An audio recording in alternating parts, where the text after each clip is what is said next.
Hey, what's going on, Who That Nation? It is yours truly, TJ Jones, the host of the State of the Saints podcast. And on this edition of the State of the Saints podcast, I got a special guest in the building. It is yours truly, Mario Edwards Jr. of the New Orleans Saints. Man, what's going on, Mario? How you doing, TJ, man? Doing good. I appreciate you for having me. Man, thank you so much for your time, man. We came here. We just want to talk a little bit about your book and also just a little bit about the New Orleans Saints. So first off, I want to start off with your book, man. You wrote a book, you know what I'm saying, talking about your life, as a son of a former NFL player, man. And now you're in the NFL. So what inspired you to write this book, man? And just tell us a little bit about the book itself.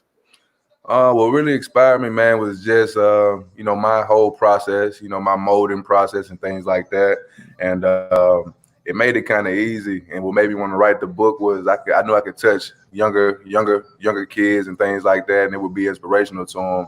But I just always looked up and realized my dad used to always say that football is nothing but a game of life. Right. So I started taking things he would teach me, my core values like adversity, you're late if you're on time, never missed a boat, work when nobody's working, Right. Things like that.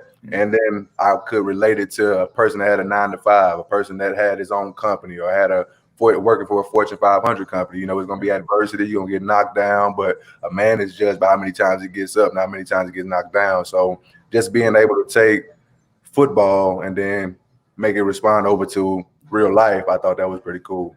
Right, man. And the title of your book is "The Life of a Son of an Athlete," man. And it talks about your life as a son of a former NFL player. I mean, I know you followed in your father's footsteps, going to Florida State. How huge was it, for the expectations? Your dad going to Florida State, being a standout there.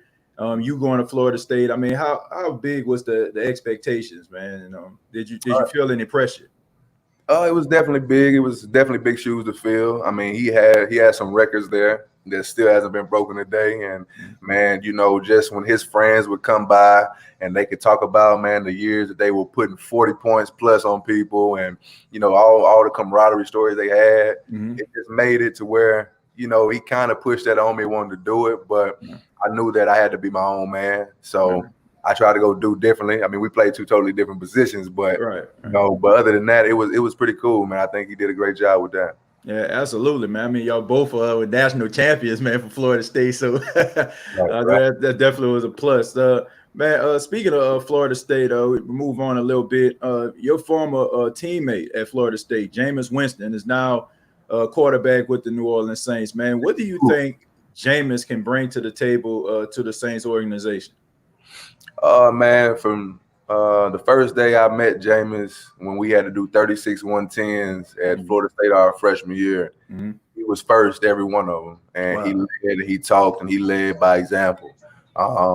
People constantly talk about, the first spring game when he threw the first touchdown, his first throw.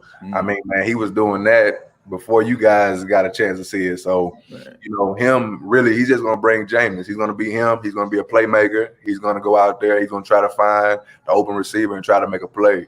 But I think even more so, he gets a chance to be molded and kind of pick up some great ideas and great tips from the GOAT, Drew.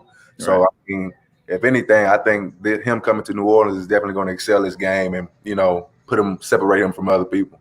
Yeah, man. I mean, I like Jameis Winston a lot, man. I mean, of course, I'm being a fan of the Saints. I've watched him, when he was in Tampa.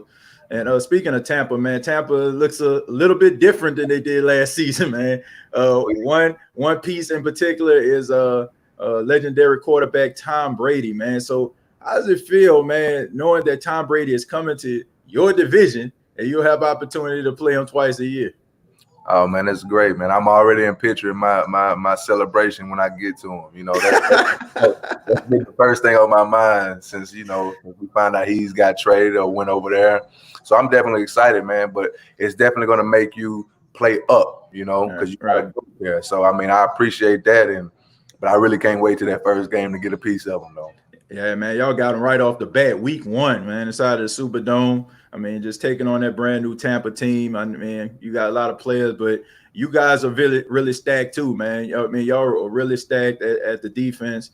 Defensive line, linebackers, secondary, man. I mean, what about this defense? What makes you all special, man, and stand out from all of the rest? Man, I think it's just the chemistry, man. How Sean Payton built this team, man. I tell people all the time that that they don't take it too far out of context, but he runs it like a boss, like a don. He's not one of those coaches that's gonna yell and rah rah rah. He speaks very quietly, but he's heard very loudly. And if you're not getting the job done, you won't be there.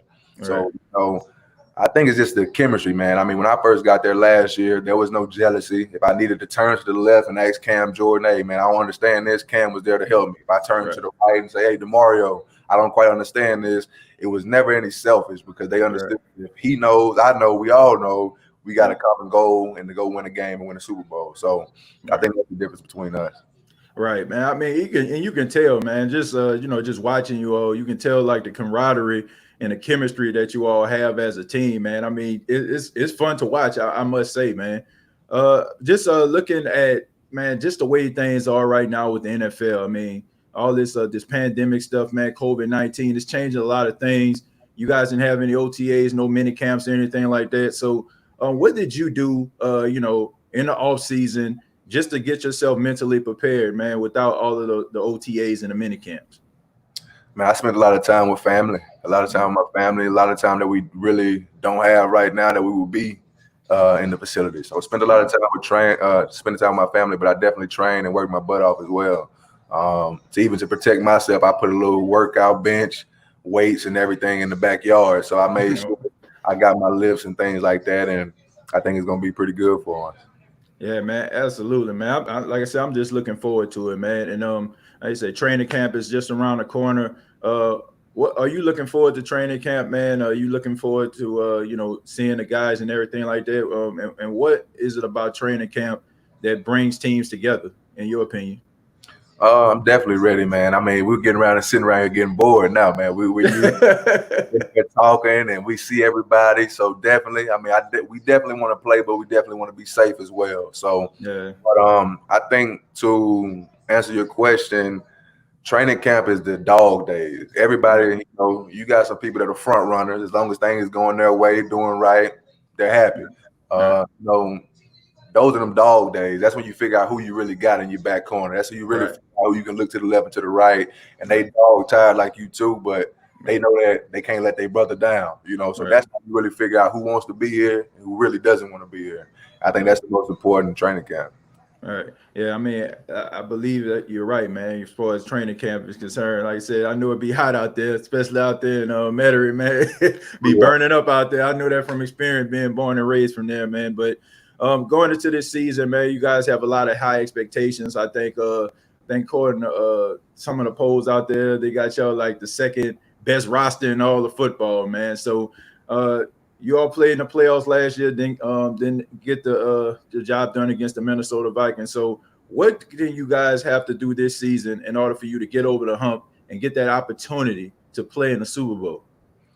Man, that's really just us paying attention to details, man. I mean, if you look at the games, there's nothing that the other team did that we couldn't stop. It's either us being out of place, misaligned, missed tackle, just the things that you do from day one, tackling drills, stripping drills, things like that, playing over the top, doing X, Y, and Z.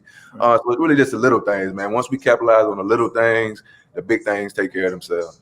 Yeah, I mean, I'm looking forward to it, man. I'm looking forward to y'all hoisting that Lombardi Trophy this year, man. No doubt. Yeah, me too, man. But back once again, man, I want to ask you a little bit more about this book here, man.